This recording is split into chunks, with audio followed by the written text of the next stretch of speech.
I know that this may seem self-important to some, but there have been enough myths out there, and people have asked me repeatedly. I'll get Twitter at messages. I'll get emails saying, is this true? So we wanted to take this opportunity to, and it's not really just about me, but by proxy, people who work on this show. So here are the top 5 myths that some of you may believe about me, which aren't true. Myth number 1, that I am a Nazi and or extreme alt-right. Now, I know Nazis are different from alt-right, just like white nationalists and white supremacists. So like we said, I find it funny when Donald Trump condemned white supremacists and the white nationalists got offended. I thought you two were different things. Bring up the screen grabs.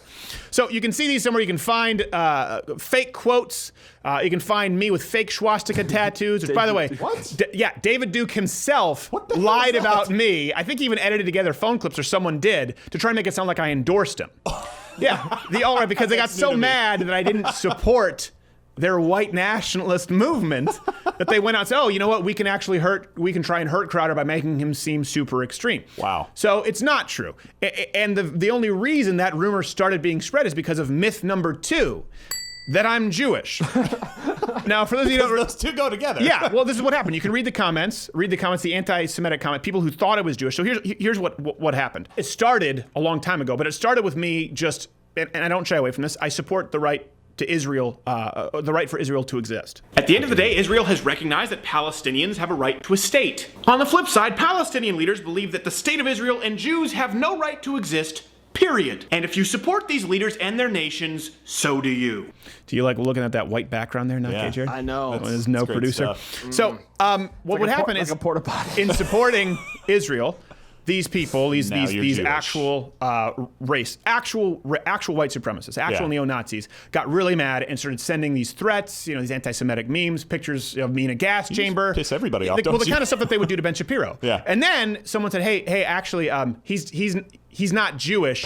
They said, shoot. All right, I know. We can be more damaging by making him out to be one of us, because everyone hates us.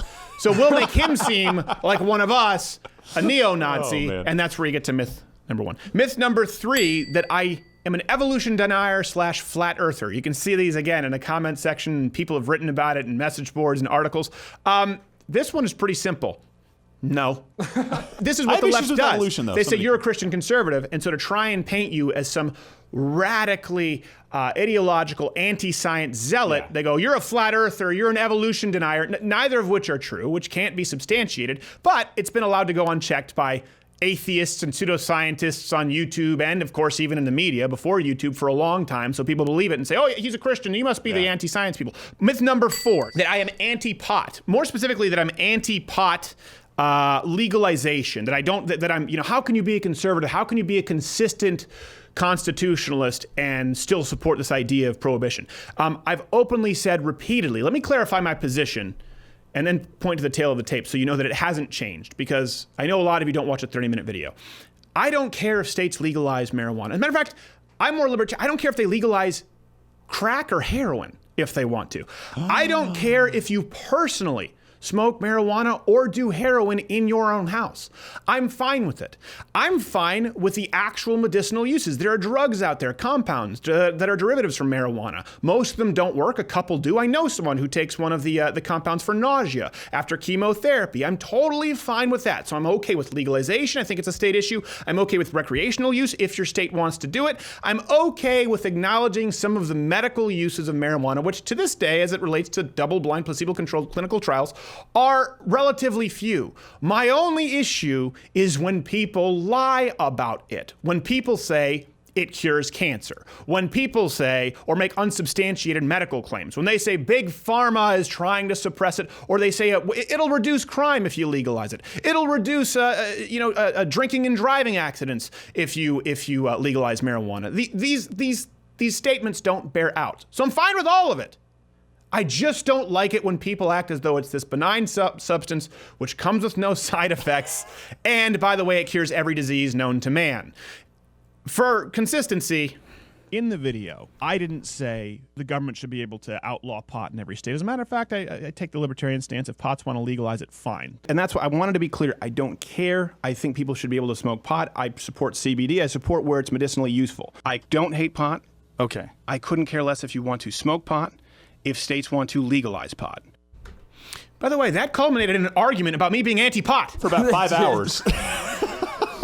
So I hope I've clarified that I'm an anti-pot fascist. Myth number 5. This one's really popular. We all get this, that I'm a climate science denier. Oh. You're a climate change denier. We can't trust science. You know what? This stems from a video that I released a long time ago.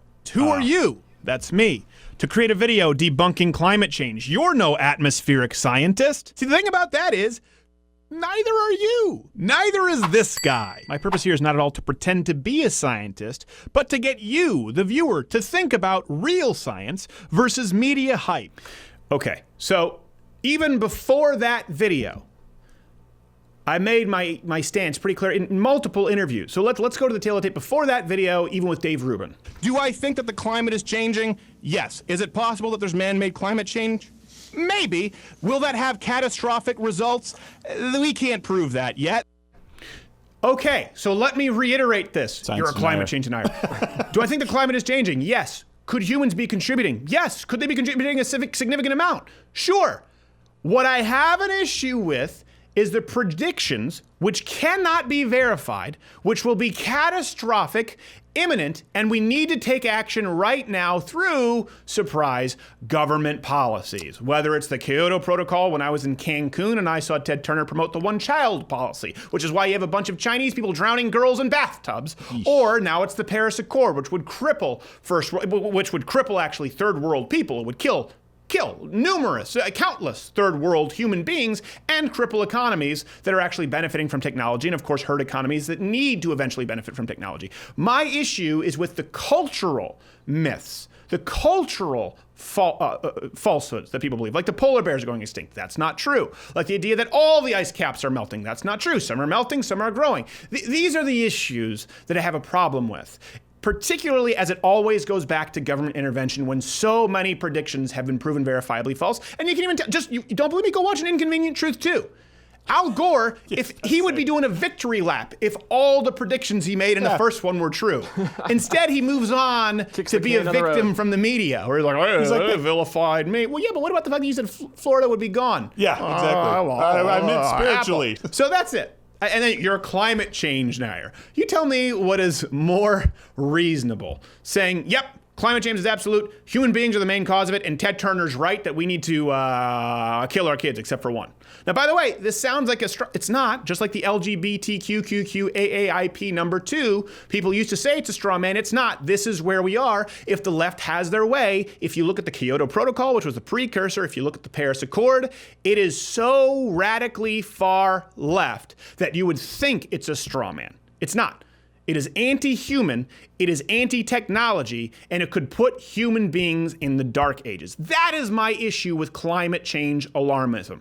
Does that sound like science denial? Hey, if you like this video, subscribe by clicking the button that says subscribe. If not, there's a strong chance that you're an Armenian genocide denier. Wink, wink. I think you know what I'm talking about. But head on over there if this isn't the channel for you. I'm sure you'll find something there that you deem very insightful and informative.